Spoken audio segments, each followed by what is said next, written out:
Washington ecologists are ordering Spokane County and the city to come up with a plan to filter out so-called forever chemicals from the drinking water in the West Plains area. But they don't have much time. As the sun goes down, rain turns to snow for parts of the inland Northwest tonight. Washington is proposing a soda tax that would make the beverage more expensive. Tonight, what the goal of the tax would be and how much it would impact the state's health.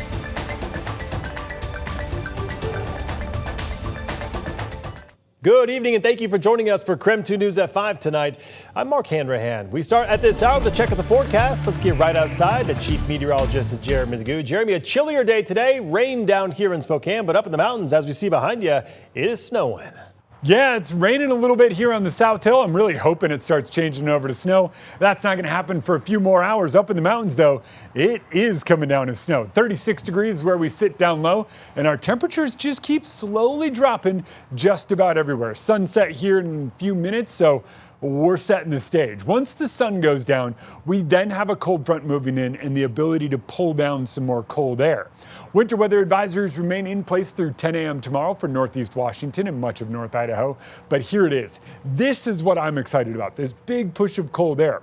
Not necessarily the moisture that we're seeing, although all of that snow in the mountains has been great today, yesterday, overnight, all of it. It's been awesome for our snowpack, and we have more in the forecast tonight. But with that cold air, we likely see a little bit here in Spokane. Downtown looks to not really be a factor because it winds down before that transition makes it down below 2,000 feet. It eventually moves out, and tomorrow we're mostly dry with a little bit of sun before a scattered round of showers develops later in the day. We're going to climb into the upper 30s again tomorrow, mid-30s, Wednesday and Thursday, with the chance of snow every single day. All right, sounds good. Jeremy will check back in with you later in the show. In other news tonight, the Spokane Transit Authority says its double-decker buses will return to full service by the end of this month. The fleet was pulled from operations after a crash back in January when one of the 13-foot, 6-inch tall buses struck a railroad viaduct on Cedar Street in downtown Spokane, injuring several passengers.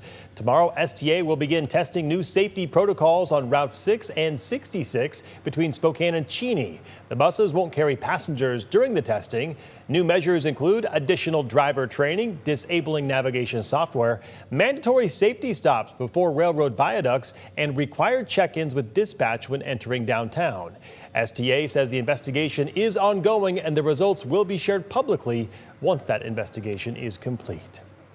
Less than 2 weeks, that's how long Spokane and Spokane County have to come up with a plan to provide safe drinking water for people impacted by PFAS. That order came just days before the Spokane airport updated city and county leaders about that contamination. KREM 2's Cody Proctor breaks down the order tonight. The issue of PFAS contaminated water in the West Plains area is one that has been happening for years. Progress to fix the problem has been slow, but a new order from the Washington State Department of Ecology could help move things forward. On this cloudy and rainy day, John Hancock's home north of Airy Heights is a quiet spot with a beautiful view of the creek below. But his properties also brought some heartaches when it comes to PFAS, also known as forever chemicals. First test I had was clean, so there were neighbors with trouble, but not me. So it didn't feel like a problem that I had to worry about. That wouldn't be the case for long. And what has happened since then is the legal limit has gone down from 70 to 18. So at 70 parts per trillion, my water was safe, but at 18, it's not. Now Hancock serves as the president of the West Plains Water Coalition. PFAS-contaminated water has been an issue in the West Plains area since 2017, stemming from firefighting foam used at both Fairchild Air Force Base and at the Spokane International Airport. These forever chemicals can bring the potential for harmful health conditions. Last week, the Washington Department of Ecology sent an emergency order to the airport, the city of Spokane, and Spokane County to come up with a draft for a short-term interim action plan. That plan's due next week and needs to line out how they plan to provide bottled water or filters to people with contaminated private wells throughout the affected area, as well as offer testing. During a joint meeting last Thursday with the city and county, the Spokane Airport Board touched on the new order, saying it was too early to give an update at the time.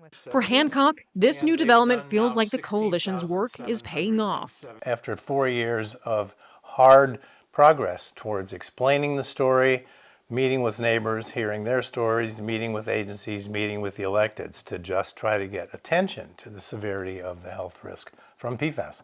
The Department of Ecology is also requiring them to come up with a long-term interim action plan that's due in early May. The Department of Ecology plans to hold a public meeting on February 25th. It'll be a Wednesday at 6 p.m. at Shriners Event Center. In Spokane County, Cody Proctor, KREM 2 News.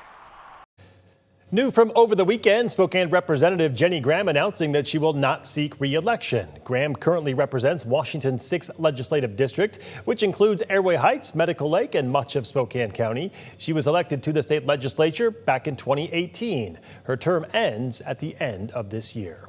And we are just learning that former Spokane City Council member Jonathan Bingle is throwing his hat into the ring for that open seat.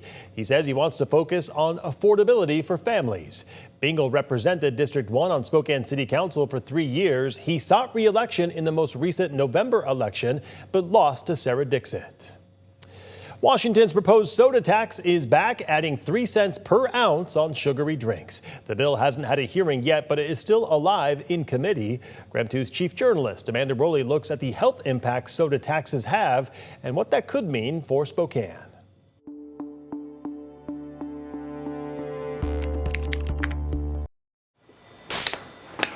That sound could cost you more, but would it change what you buy? We looked at what happened in cities that have already tried it. Soda taxes aren't new. Since 2015, 8 U.S. cities, including Seattle, have rolled out their own version. So what happened? A 2024 study from the University of Washington looked at buying habits in cities like Seattle, San Francisco, and Philadelphia. Researchers tracked nearly 400 households after those taxes took effect. They found lower-income households cut their sweetened beverage purchases by nearly 50%. Higher-income households reduced purchases by about 18%. UW researchers say because lower-income families tend to consume sugary drinks at higher rates, that drop could help reduce health disparities over time. Here in Spokane County, the stakes are real. Diabetes ranked as the 8th leading cause of death in 2022. About 10% of Spokane County adults are living with it, the same rate for the state. And roughly a third of adults and nearly 30% of youth are categorized as overweight or obese. Supporters of the proposed tax say that's exactly why this proposal matters. They argue fewer sugary drinks could mean better long-term health, while the tax revenue could also support food security programs. The proposal is still early in the process, but the research gives us a preview of what could happen if it passes. Amanda Rowley, KREM 2 News. And heads up, today Avista is starting to lower water levels in Lake Spokane to help control aquatic weeds and get ready for construction projects. They'll lower the reservoir by up to a foot per day, depending on rain levels and river flows. They will try bringing it down a maximum of 13 to 14 feet below summer levels for the next 3 to 6 weeks. We still have more news to come here on KREM 2 News at 5 tonight. Today is President's Day, and of course that means closures all around town. What you need to know. But first, no end in sight for the government shutdown as both sides continue to debate immigration enforcement. The latest coming up after the break.